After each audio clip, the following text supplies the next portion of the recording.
여러분이 꼭 새해를 두 번을 맞이하게 됩니다. 아직까지 많은 분들이 이 구정에 더 익숙하시겠지만, 자, 아무튼 뭐 신정이든 구정이든 변하지 않는 것은 해가 바뀌면서 나이를 한 살 더 먹게 된다는 것입니다. 예전엔 나이를 먹는다고 하는 것에 대해서 뭐 크게 그 감흥이 없었는데요. 정말 이제 나이가 한 해 한 해 더 들어간다고 하는 것이 정말 피부에 와닿는 그런 저도 그런 생각을 하게 된 것 같습니다. 평소에 여러분, 와, 내가 벌써 이렇게 되었나? 그렇게 생각 못 하다가도 아이들이 커가는 모습을 보면서 참 우리가 이렇게 세월이 빨리 지났나라고 하는 것을 경험하게 되지 않습니까? 근데 사람이 태어나면서 사람이 바로 성인이 되는 것이 아니라 이 사람은 단계를 거치면서 아이에서 성인이 되는 것입니다. 여러분, 마찬가지로 우리의 신앙도 그냥 바로 어린아이에서 바로 성인이 되는 것이 아니라 하나의 단계를 거치면서 아이에서 어른으로 그 신앙이 성장한다라고 할 수 있습니다. 그리고 그 단계를 크게 세 단계로 구분할 수 있다라고 할 수 있겠는데요. 그렇다고 한다면 우리가 그 단계를 어떻게 구분하고 과연 저와 여러분들은 과연 나는 어느 단계에 지금 나의 신앙이 머물러 있을까 하는 것을 돌아보는 것은 대단히 중요하다라고 할 것입니다. 바로 그 첫 번째 단계가 무엇인가? 하나님을 내 필요에 의해서 존재하는 분으로 생각하는 단계다라고 할 수 있다는 것입니다. 이것이 우리 신앙의 가장 첫 번째 그런 단계다라고 할 수 있겠는데요. 무슨 말입니까? 내 자신의 문제를 해결하기 위해서 하나님을 그냥 가장 나의 어떤 필요를 채워줄 수 있는 그런 분으로 생각하는 단계라고 할 수 있다는 것입니다. 그러니까 늘 하나님을 향하여서 내 필요를 무언가를 달라고 요청하는 그런 모습이라고 한 것입니다. 뭐 예를 들어서 우리가 하나님 건강을 주세요. 하나님 물질을 주세요. 하나님 꼭 합격을 할 수 있게 해주세요. 이렇게 하나님을 우리가 일방적으로 내가 세상에서 어떤 필요한 것들을 주시는 분으로만 생각하고 구하는 신앙의 태도다라고 할 수 있는 것입니다. 근데 대부분의 사람들이 어떠냐? 처음에 모두가 다 이와 같은 단계를 지나게 된다는 것입니다. 교회 처음 나와서 바로 하나님의 의를 구하고 자신의 삶을 헌신하는 그러한 일들은 사실 거의 없다는 것입니다. 대부분 다 어떻게 보면 이와 같은 가장 첫 번째 단계, 가장 이 첫 번째 그 단계로 인해서 바로 그 여러 가지 이 땅에서 내 어떤 육신의 문제, 지금 내 형편과 어떤 그런 상황의 문제로 인하여서 대개는 교회를 나오게 되어지고 그를 통하여서 또한 그 믿음의 가장 첫 발을 디디게 되더라는 것입니다. 근데 여러분, 이 첫 번째 단계의 특징이 무엇입니까? 그냥 하나님이라고 한 분이 단순히 내가 어떤 필요를 채워주시는 그러한 분으로 여기고 있다는 것입니다. 그러다 보니 그 신앙의 중심은 어떻게 되어 있습니까? 하나님이 아니라 언제나 그 신앙의 중심은 내 자신이 중심이 된다는 것입니다. 그리고 하나님은 단순히 내 소원을 들어주시기 위해서 존재하는 분으로 여기는 것입니다. 그래서 다른 것은 전혀 생각하지 못하고 그냥 하나님은 내 소원을 들어주신 분, 내 소원을 들어주신 분이라고 한다면 너무나 좋으신 분이시지만 그렇지 않다고 한다면 언제든지 그 믿음과 신앙은 흔들리고 또한 시험이 드는 그런 단계가 바로 첫 번째 단계이다라고 할 수 있다는 것입니다. 두 번째 단계는 어떤 것인가? 차츰차츰 하나님의 말씀이 들어가고 하나님 앞으로 조금씩 더 가까이 나감을 통하여서 하나님에 대해서 알고자 하는 그러한 단계를 뜻한다라고 할 수 있는 것입니다. 그래서 하나님은 어떤 분이신가? 왜 예수님께서 이 땅에 오셨고 그분이 어떤 말씀하셨고 그 의미는 무엇인가? 바로 그것에 관해서 의문을 가지기 시작한다는 것입니다. 그래서 말씀을 통해서 하나님의 그 사랑과 은혜가 무엇인지 조금씩 느끼기 시작합니다. 그래서 이러한 궁금증을 가지고 이러한 것을 통하여서 조금씩 하나님과의 교제가 시작되어지는 단계다라고 할 수 있는 것입니다. 하나님이 어떤 분이신가 하는 그런 마음을 조금씩 그 마음속에서 가지게 되고 또 그 마음이 조금씩 움직이면서 억지로가 아니라 그 마음속에 스스로 우러나는 찬양과 그리고 감사가 그 속에서 고백되더라는 것입니다. 이때부터 하나님을 조금씩 의식하기 시작하고요. 하나님의 그 사랑과 그 은혜를 경험하면서 조금씩 그 믿음과 신앙이 자라나기 시작하는 단계인 것입니다. 그러다가 세 번째 단계에 이르게 되면 하나님의 그 사랑과 은혜를 온전히 깨닫고 이제는 내 자신이 아니라 하나님을 위해서 내 자신을 드리고자 하는 단계에 이르게 되자는 것입니다. 할렐루야. 여러분, 우리가 하나님께서 나를 너무나 사랑하신다라고 한 것을 깨닫게 될 때 이제는 내 자신도 진정으로 하나님을 사랑하는 마음을 품게 되고 그 하나님을 향하여서 그 하나님을 향한 그 마음의 소원이 일어나게 된 줄로 믿으시길 바랍니다. 그 소원이 무엇입니까?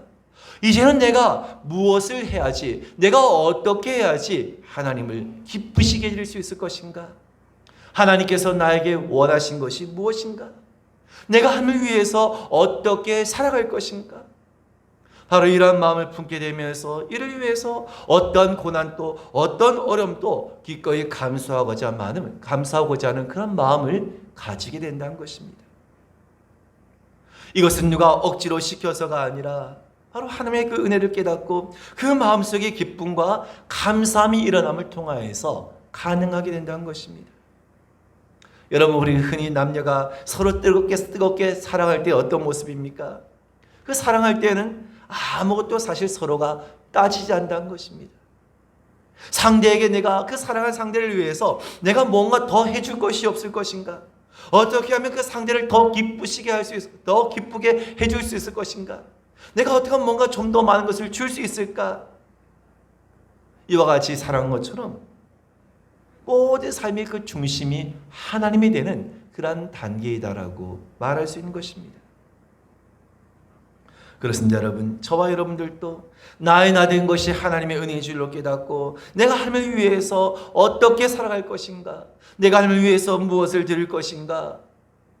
여러분, 우리가 이것을 늘 생각하면서 늘 자신의 삶을 주님께 온전히 드리고자 하는 단계에 반드시 이르러야 할 줄로 믿으시길 바랍니다.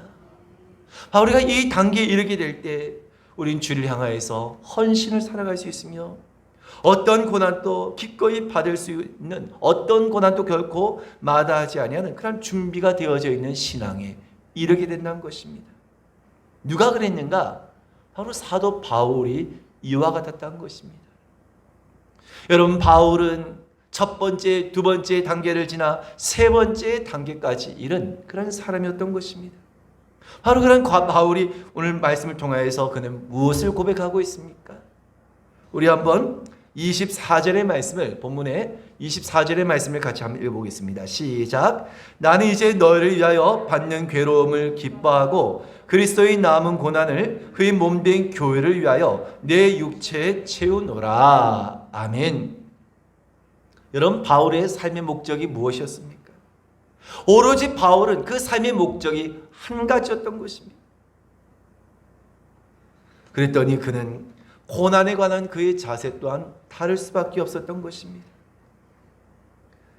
그리스도의 남은 고난을 그의 몸된 교회를 위해서 내 육체에 채우느라고 고백했던 그 바울의 고백과도 같이 저와 여러분들은 예수를 믿기로 했다고 한다면, 예수를 따르고자 하기로 했다면 바로 이와 같은 자리까지 이뤄낼 줄로 믿으시기를 주님의 이름으로 축원드립니다. 그런데요, 모든 일은 다 순서가 있다는 것입니다. 앞서 말씀드린 것처럼 처음에 첫 단계에 있는 사람에게 예수를 위해서 함께 고난을 받아야 된다, 예수를 위해서 헌신된 삶을 살아야 된다, 만약 이와 같이 이야기한다고 한다면 아마 부담감을 느끼면서 이것을 이해하지 못하는 것이 어쩌면 너무나 당연할 수 있다는 것입니다. 아니, 내가 지금 예수를 믿기 위해서 내가 지금 교회를 나온 것도 지금 어떤 내 문제가 너무나 크기 때문에 내가 이것을 해결받기 위해서 어쨌든 내가 예수를 믿으려고 나왔는데 오히려 예수를 위해서 고난을 받아야 한다니, 어려움을 당해야 한다니, 이건 아니지 않는가? 어쩌면 이와 같은 생각을 충분히 가질 수 있다는 것입니다. 여러분, 심지어 예수님의 제자였던 베드로도 어땠습니까? 베드로도 예수님을 가장 가까이에서 따랐던 제자였습니다. 근데 베드로도 역시 그는 처음부터 세 번째 단계까지 이른 것이 아니라 한참의 시간이 지난 후에 그는 첫 번째에서 세 번째 단계로 이르게 되었던 것입니다. 여러분, 예수님께서 제자들에게 장차 예수님께서 당하실 일에 관해서 일러주시지 않습니까? 예수님께서 잡히실 것이고 십자가에서 죽으심을 당하실 것이다 하고 제자들에게 말씀하셨을 때 제자들은 어떻게 했습니까? 그런데 베드로가 나서서 당황하면서 예수님, 절대로 그런 일이 있어서는 안 됩니다, 이렇게 예수님을 말렸던 이유가 무엇 때문이었습니까? 베드로는 예수님을 따르면서도 예수님을 따르는 가운데 무언가 세상에서 부와 명예가 자신들에게 주어질 것이라고 생각했기 때문인 것입니다. 이제 우리가 뭔가 세상에서 떵떵거리면서 이름을 좀 드러낼 수 있다고 생각했는데, 아니 예수님 무슨 고난을 당하시다니요, 아니 예수님 무슨 죽으시다니요, 그것에 관해서 발끈할 수밖에 없었던 것이 바로 베드로의 신앙의 수준이었던 것입니다. 하지만 놀랍게도 예수님이 죽으심과 그 부활 이후에 베드로의 그 신앙과 그의 모습은 어떻게 변화되었습니까? 사도행전과 베드로 전후서의 말씀을 보게 되면 그랬던 베드로가 놀랍게 변화되어진 그의 모습을 볼 수 있다는 것입니다. 우리 한번 베드로전서 4장 19절의 말씀을 함께 보겠습니다. 시작. 그러므로 하나님의 뜻대로 고난을 받는 자들은 또한 선을 행하는 가운데 그 영혼을 미쁘신 창조주께 의탁할지어다. 아멘. 베드로가 이전에 처음 예수님께서 십자가를 죽으심을 당하신다고 했을 때 발끈했던 그런 그 베드로 이전의 모습과는 너무나 다른 모습으로 변화되었지 않습니까? 오히려 그는 주를 위해서 고난받는 것을 독려하면서 오히려 담대히 오늘 예수님을 선포하는 자가 되었던 것입니다. 여러분, 우리가 사명의 사람으로 살아간다는 것은 무엇을 뜻한 것이겠습니까? 이것은 다른 것이 아니라 바로 우리가 주를 위해서 고난의 자리에 들어갈 준비가 되어졌음을 뜻하는 것이다라고 할 수 있는 것입니다. 그렇습니다, 여러분. 오늘 바울을 통해서 말하고 있는 남은 고난이라고 하는 것은 이처럼 주님께서 우리에게 맡기신 그 사명을 위해서 어떤 어려움과 어떤 고난이 있다 할지라도 그 사명을 위해서 살아가는 삶이 바로 남은 고난이 되는 줄로 믿으시길 바랍니다. 근데 바울은 왜 이것을 사명이라고 하지 아니하고 그리스도의 남은 고난이다라고 이야기하고 있을까 하는 것입니다. 누구든지 어떤 모양이든지 고난이라고 한 것은 괴로운 것입니다. 누구나 피하고 싶은 것이 아니겠습니까? 그런데 여러분, 바울은 우리에게 주님께서 남기신 고난이 있으며 그것을 기뻐하면서 그의 몸된 교회를 위해서 내 육체의 것을 채운다라고 고백하고 있다는 것입니다. 여러분, 무슨 의미입니까? 바울이 지금 잘못 생각하고 있는 것입니까? 오늘 바울이 이와 같은 고백을 우리는 어떻게 이해하고 이것을 받아들일 수 있을까 하는 것입니다. 이 땅에 우리가 좀 더 편하기 위해서, 내가 이 땅에서 원하는 것을 얻기 위해서 예수님을 믿었는데 오히려 괴로움을 기뻐하다니, 이것은 여러분 도무지 말이 되지 않는 소리처럼 들려질 수 있다는 것입니다.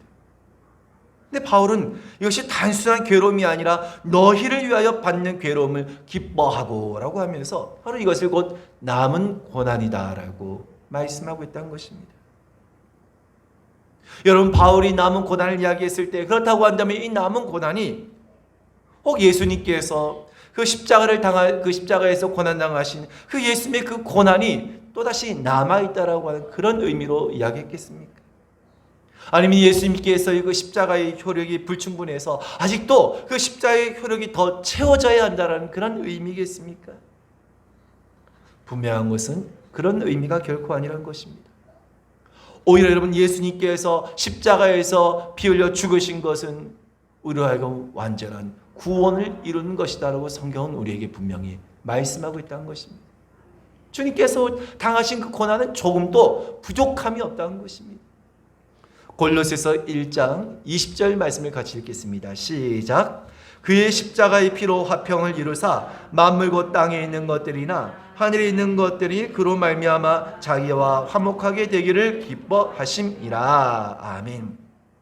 바울은 예수님께서 그 십자가의 피로 말미암아서 이제 하나님께서 이 세상의 모든 피조물들을 다 화목해 하셨다라고 선포하고 있다는 것입니다. 그래서 그 결과가 무엇이라고 했습니까? 우리 이어서 골로새 1장 22절을 보겠습니다. 시작. 이제는 그의 육체의 죽음으로 말미암아 화목하게 하사 너희를 거룩하고 흠없고 책망할 것이 없는 자로 그 앞에 세우고자 하셨으니. 아멘. 무슨 말씀입니까? 한마디로 예수님께서 십자가에 고난당하시고 죽으심은 하나님과 우리 인간이 화목을 이루는 데 충분한 조건이 되었다는 것입니다. 조금도 그것에 부족함이 없다는 것입니다. 할렐루야. 여러분, 그렇습니다.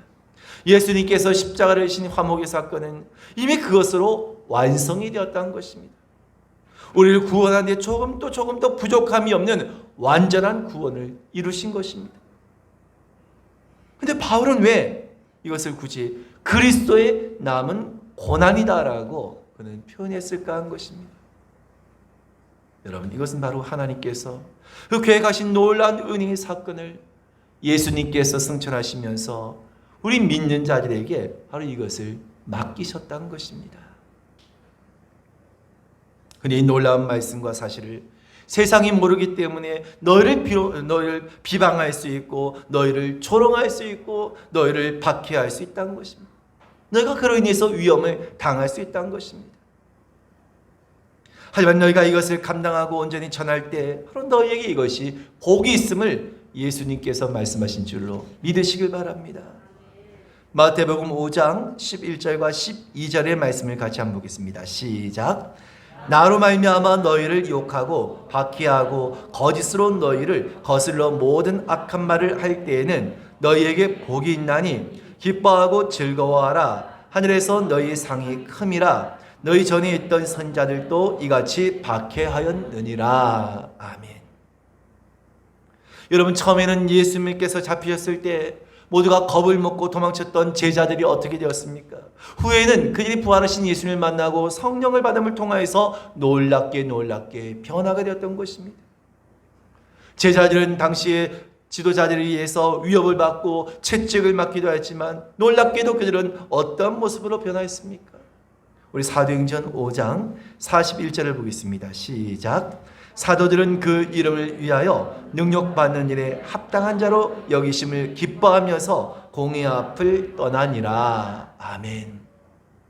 여러분, 놀랍지 않습니까? 고난받는 것 때문에, 박해받는 것 때문에 두려워서 도망치고 숨었던 제자들이 이제는 예수님의 이름으로 인하여서 채찍맞고 박해를 받으면서 감옥에 가는 것조차도 전혀 겁을 내지 않는 자가 됐다는 것입니다. 뿐만 아니라 오히려 예수님의 이름으로 고난받게 된 것을 기뻐하는 자가 되었다라고 성경은 말씀하고 있다는 것입니다. 여러분, 이처럼 믿음의 선진들은 세상에서 그리스도의 남은 고난을 위해서 당하는 그 고난을 결코 두려워하지 않았던 것입니다. 히브리서 11장에 등장하는 믿음의 사람들은 어떤 사람들이었습니까? 모두가 그리스도의 남은 고난을 자원하는 사람들이었다는 것입니다. 사람들이 왜 당신은 그렇게 사느냐, 어리석게도 하나님이 어디 있느냐, 이와 같이 수많은 사람들이 그와 같이 말할 때 이런 예수 그리스도로 인하여서 어떤 고난도 받을 준비가 되어 있는 삶이었던 것입니다. 그리스도의 그 남은 고난을 자신들에게 채우는 자였던 것입니다. 바로 그래서 그들을 향하여서 세상이 감당하지 못할 자들이라고 주님은 그들을 인정하셨던 것입니다. 여러분, 우리가 믿음으로 인하여서 이 땅에서 고난당하는 것이, 우리가 아픔을 겪는 것이 하나님께서 우리에게 그것을 즐겨하신 분이기 때문에, 그것을 원하시기 때문에 우리에게 남은 고난을 채우라고 말씀하신 것이겠습니까? 결코 그렇지 않다는 것입니다. 하나님께서 오늘 그 바울을 통하여서 우리에게 그리스도의 그 남은 고난을 우리에게 채우라고 말씀하신 그 말씀 속에서 하나님의 그 참된 뜻이 무엇일까 하는 것입니다. 감히 우리는 하나님과 비교할 수 없지만 그럼에도 불구하고 우리는 그 하나님 아버지의 마음을 가장 이해할 수 있는 것이 바로 부모의 마음을 통해서란 것입니다. 여러분, 자녀는 모른다 할지라도 부모는 여러분, 자녀가 고통 중에 있을 때, 자녀가 아파할 때 누구보다 이것을 자신의 고통과 아픔으로 느끼는 자가 바로 부모라는 것입니다. 자녀들이 고통 가운데 있을 때 그것을 좋아하는 부모는 세상에 어떤 누구도 없는 것입니다. 여러분, 주변에 보면 아들을, 장성한 아들이 이제 군대를 가게 될 때, 군대를 보내게 될 때 막 어머니들이 막 보내면서 막 눈물을 흘리는 그런 장면을 보지 않습니까? 왜 이 어머니들이 아들을, 자식을 군대에 보내면서 눈물을 흘리겠습니까? 단순히 떨어져 있기 때문이겠습니까? 그보다는 이렇게 집에서 고이 자란 내 자식이 과연 저 군대라는 곳에 가서 그 고된 그 훈련을 잘 받아낼 수 있을까? 저 어려운 것을 다 감당할 수 있을까? 그것을 생각하면서 가슴 아파하며 눈물을 흘린 것이지 않습니까? 자녀가 아파하는 힘들어하는 그 모습만 봐도 내가 대신 아팠으면 하는 그 마음이 세상의 모든 부모의 마음이기도 한 것입니다. 여러분, 우리 하나님도 그와 같은 분이심을 믿으시길 바랍니다. 하나님께서 우리가 고난당한 것을 기뻐하고 하나님께서 우리가 고난을 위해서 어려움 당한 것을 즐겨 하시는 분이 결코 아니시라는 것입니다. 바울이 받는 괴로움을 기뻐하고 그리스도의 남은 고난을 자신의 육체에 채우기를 두려워하지 않았던 것은 그렇다고 한다면 무엇을 통해서 한 것입니다. 바로 바울은 예수 그리스도를 통해서 바로 예수 그리스도를 통해서 그것을 배웠기 때문인 것입니다. 여러분, 예수님께서 제자들에게 하신 말씀이 내가 목숨을 너희에게 대속물로 주겠다. 내가 너희를 섬기러 왔노라. 그래서 내가 이 고난의 길, 내가 이 십자가의 길을 갈 것이라고 하신 그 말씀과도 같이 바로 예수님께서 나를 위해서 고난을 받으셨다고 한다면, 예수님께서 나를 위해서 십자가를 지셨다고 한다면, 내가 받는 그 고난을 통하여서, 내가 받는 그 그리스도의 남은 고난을 통하여서 내가 살아나고 우리의 교회가, 우리의 공동체가 살아난다고 한다면, 내가 기꺼이, 내가 그것이 어떤 것이라 할지라도 내가 기꺼이 그러한 고난을 감당하겠노라고 하는 그런 믿음을 바울은 가지고 있었던 것입니다. 할렐루야. 여러분, 그렇습니다. 그리스도의 남은 고난을 채우는 것은 결코 헛된 일이 아니란 것입니다. 그리스도의 고난을 채우는 것은 결코 의미 없는 일이 아니란 것입니다. 우리가 그리스도의 남은 고난을 우리 가운데 채우고자 할 때 반드시 그를 통하여서 우리에게 주어지는 유익이 있는 줄로 믿으시길 바랍니다. 그래서 바울은 교회를 위해서 받는 그 자신의 그 괴로움을 기뻐하면서 남은 그 그리스도의 그 고난을 기꺼이 그것을 감당하게 된 것은 그 이유가 무엇 때문이라고 했습니까? 우리 한번 26절과 본문의 7절의 말씀을 같이 한번 읽겠습니다. 시작. 이 비밀은 만세와 만대로부터 감추어졌던 것인데 이제는 그의 성도들에게 나타났고 하나님이 그들로 하여금 이 비밀의 영광이 이방인 가운데 얼마나 풍성한지를 알게 하려 하심이라. 이 비밀은 너희 안에 계신 그리스도시니 곧 영광의 소망이니라. 아멘. 감추었던 비밀이 자신에게 나타났고 공동체에게 나타났고 이 시대에 나타났다는 것입니다. 그런데 이 비밀이 무엇이라고 했습니까? 곧 우리를 위해서 이 땅에 오셔서 십자가에 죽으시고 부활하신 예수 그리스도가 바로 이 비밀이 된 줄로 믿으시길 바랍니다. 그래서 바울은 그 가슴에 이 비밀을 간직한 사람이었던 것입니다.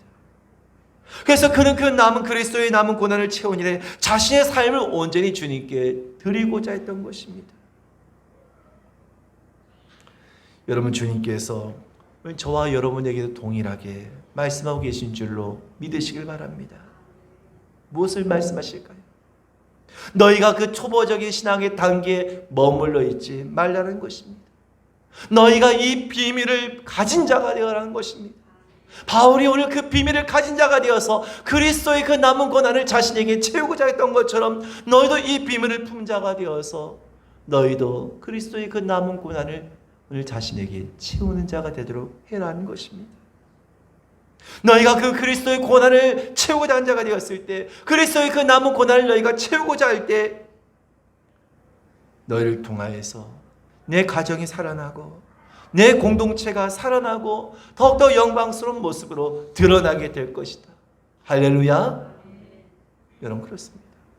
바로 그리스도의 남은 고난에는 바로 이와 같은 놀라운 하나님의 그 약속과 은혜가 우리에게 주어진 줄로 믿으시길 바랍니다. 우린 첫 번째 그 신앙의 첫 단계의 신앙에 머물러 있을 것이 아니라 하나님의 은혜를 처럼 깨닫고 그 비밀을 간직한 자로서의 삶을 살아가는 것입니다. 그럴 때 우리의 신앙은 더욱더 풍성하게 될 것이며 세상의 그 무엇과도 비교할 수 없는 참된 기쁨을 누리며 살아간 자가 될 수 있을 것입니다. 여러분, 바울의 삶을 보시기 바랍니다. 정말 여러분, 그가 오늘 같이 말할 수 없는 그 어려움을 당하면서 세상의 그 모든 자랑할 것들을 다 버리고 예수를 위해서 살아갈 수 있던 이유가 무엇입니까? 바로 그 안에 비밀이 있었기 때문이라는 것입니다. 그 안에 그 비밀을 가지고 있었기 때문에 그는 기꺼이 그리스도의 그 남은 고난을 자신이 채우며 오늘 주님께서 원하시는 그 삶을 살아갈 수가 있었던 것입니다. 여러분, 이처럼 바울이 오늘 그 자신이 그리스도의 그 남은 고난을 채움을 통하여서 그가 궁극적으로 원하고 그가 궁극적으로 바란 바가 있다고 고백하고 있는데 그것이 무엇입니까? 우리 오늘 본문의 말씀에 28절의 말씀을 우리 한번 같이 읽겠습니다. 시작. 우리가 그를 전파하여 각 사람을 권하고 모든 지혜로 각 사람을 가르침은 각 사람을 그리스도 안에서 완전한 자로 세우려 함이니. 아멘. 결국은 각 사람을 그리스도 안에서 완전한 자로 세우기 위해서라는 것입니다. 할렐루야. 그렇습니다. 오늘 저와 여러분 모두가 그리스도의 남은 고난에 관해서 우리가 이것을 어떻게 대하는가에 따라서 하나님 앞에 내 자신뿐만 아니라 다른 이들 또한 완전한 자로 세움받을 수 있게 된다는 것입니다. 근데 우리가 이 그리스도의 남은 고난을 우리가 외면하고 이것을 우리가 거부한다고 한다면 내 자신뿐만 아니라 다른 어떤 누구도 어떤 공동체도 결코 완전한 자로 하나님 앞에 세움받을 수가 없게 된다는 것입니다. 여러분, 그렇다고 한다면 오늘 지금 나에게 그리스도의 남은 고난은 무엇입니까? 우리가 주를 위해서 행하는 모든 것은 그것이 어떠한 것이 되었든지 결코 헛된 것이 없는 줄로 여러분 기억하시고 오늘 그 그리스도의 남은 고난을 내게 체험을 통하여서 내 자신뿐만 아니라 가정과 공동체를 참 주님 앞에서 더욱더 온전한 자로 세울 수 있는 저와 여러분 되실 수 있기를 주님의 이름으로 축원을 드립니다.